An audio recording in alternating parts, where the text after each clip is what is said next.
Okay, this is episode 4, my neck.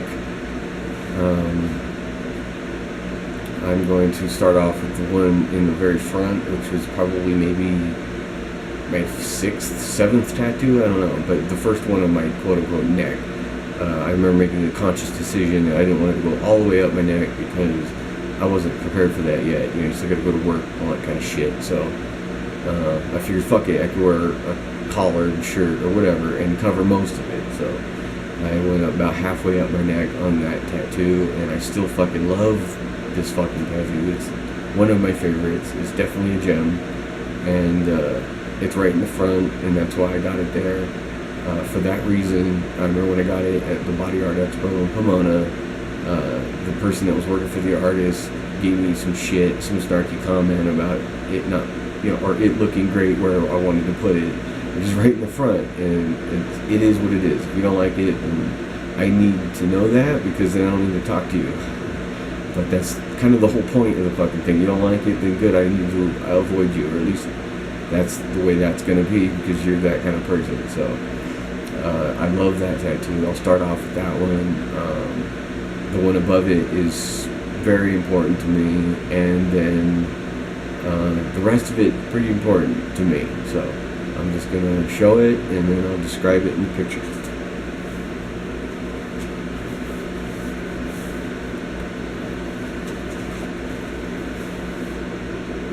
Alright. The one I've been raving about. Hopefully it's coming through on the camera. Fucking Baphomet. That's all it is. Probably found it on the internet. I don't remember, but it was basic and simple and awesome as shit. And I went to the Body Art Expo, found some artists that looked competent, and sure as shit, he fucking slapped that shit on me, and it looks fucking awesome. It's one of my favorites to this day. I had Kirk Alley go over it and kind of redo it, add some color to it, which I'll show you later. Hopefully it's coming through on the camera, but that would be the beginning of my neck, I'd say. And then I eventually went back to the Body Art Expo and had a girl do the earth on my neck. And she did the goat and the 666 on my left arm the same day that she did this earth. And the earth was good enough for me that I was able to just put an eyeball over the earth I had on my hand. But hopefully it's coming through.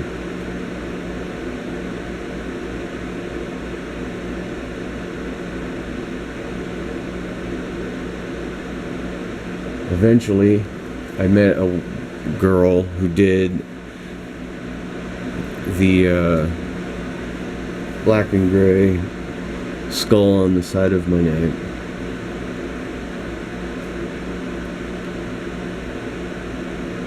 She did it so good that I went back to her for a few other pieces that will be shown in these videos, but she did the skull, the last skull, I suppose, on my right side, going up.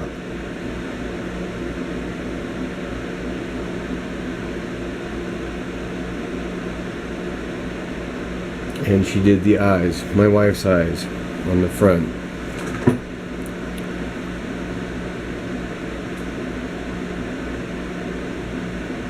Eventually, I went to Pennsylvania to see Shane Munce, and he did the frog on my shoulder.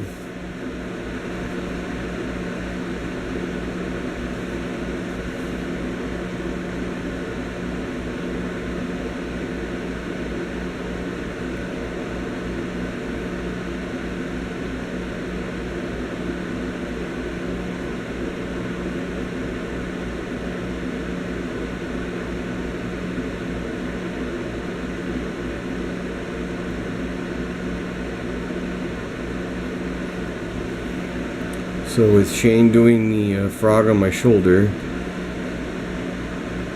I also had Shane do an eye on the back of my neck.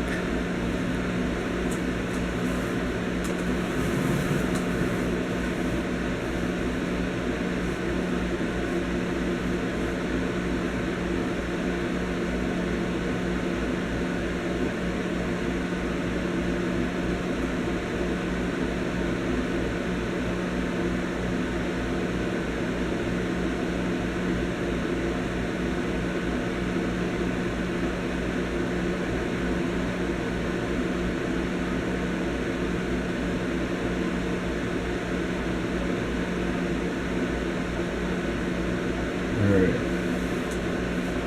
So basically that's the neck.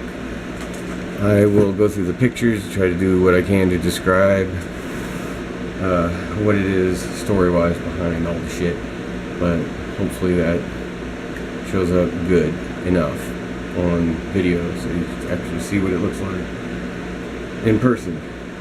But these are the stories behind the picture.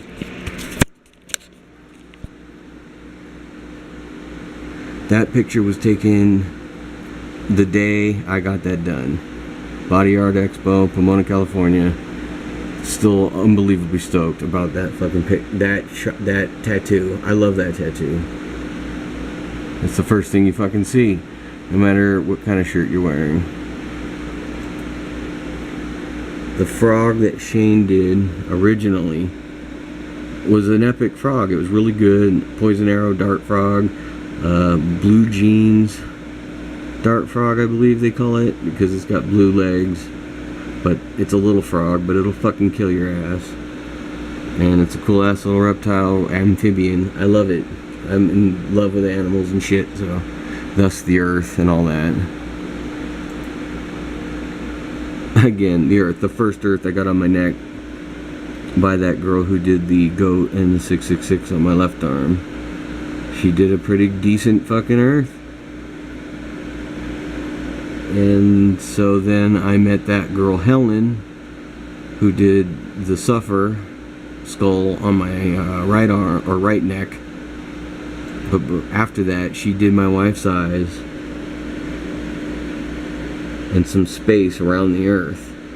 And I just gave her that as an example, which is my wife's eyes. She took that picture with her of herself, and I fell in love with it.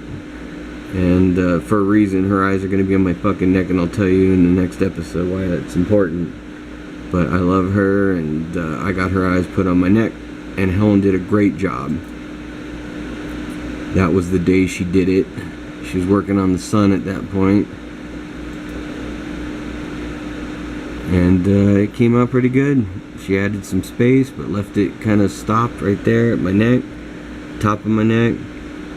But some bullshit went down with me. I got fucked up, and I'll go into it in the next episode, but it taught me that life is fucking short, so do what you gotta do as soon as you can fucking do it. So I went straight for my neck and had a guy named Ivan at Peter Gunn's Tattoo do what I told him. I just gave him the example. I just said Aurora Borealis and go nuts. And so he fucking came up with this fucking comment, and I couldn't be any happier.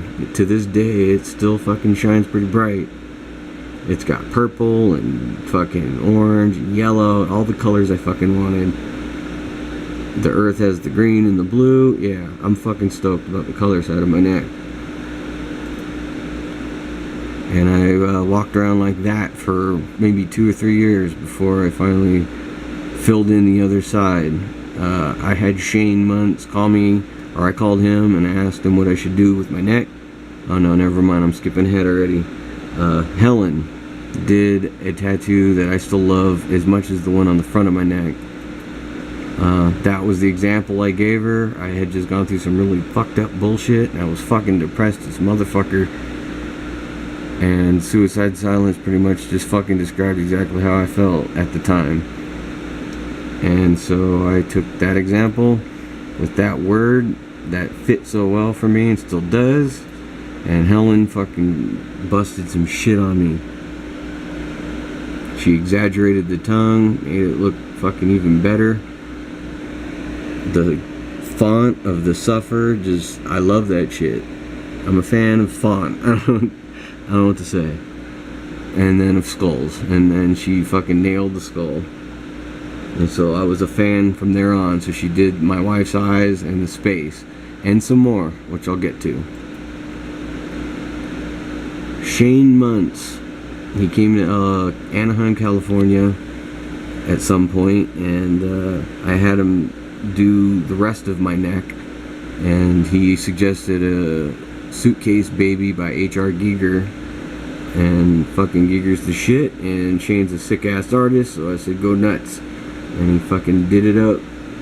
He put the Suitcase Baby on my neck, and it fucking fits perfect. It's black and gray on one side and color on the other.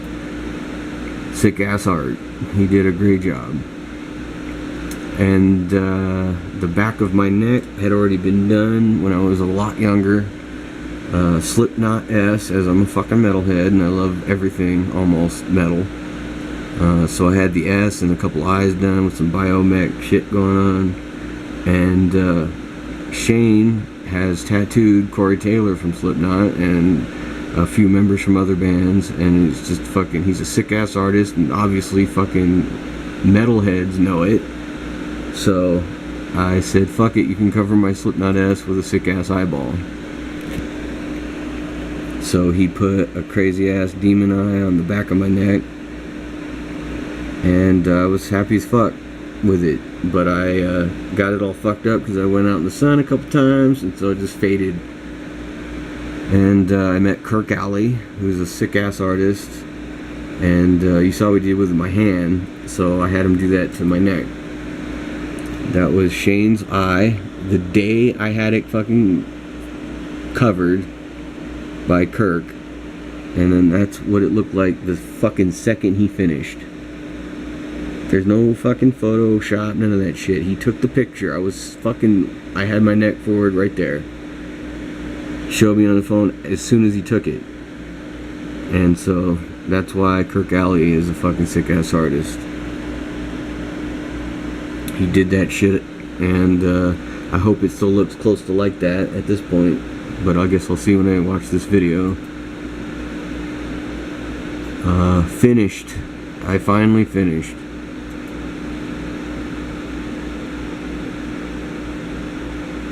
Finally did up my neck. I'll get to my chest in the next episode, but Kirk Alley's work, he redid my wife's eyes, or brought them back, or whatever you want to call it, and he added some color to my beloved Baphomet. So however it looks now is pretty much how that shit ended. My neck is fucking finished.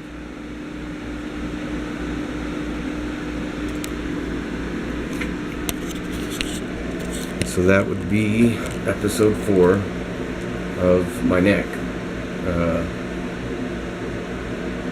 I love my neck. I'm happy as fuck with my neck. Everything's perfect. It's fucking divided perfect. It's fucking black and gray on this side and fucking color on the other. Big ass fucking sick eyeball on the back. I'll get to why eyeballs are important in my life in the next episode. I'm probably gonna have to half it, do my chest and then my stomach, because there's so much story on my chest. So I'm going to do the next episode, and at that point you'll understand why eyeballs, especially my wife's eyes, are just fucking a straight up reason to have this shit the way it is. So this was the story of my neck. I love my neck. Make sure you pick good fucking art and a good artist for your neck, because that's the shit you really can't cover readily. It's like, if you don't live in California, what the fuck, you're just gonna fucking have to just deal with it. Like, no matter how fucked up it looks, if it's on your neck, you're fucked. There's no turtleneck. I mean, you could wear a turtleneck, but if it's summertime, what are you gonna do? So make sure that you get a good artist and good artwork. Like I said, H.R. Giger, I mean, how the fuck could you go wrong? And take the artist's advice. You'll end up happy with that. So that was the neck episode.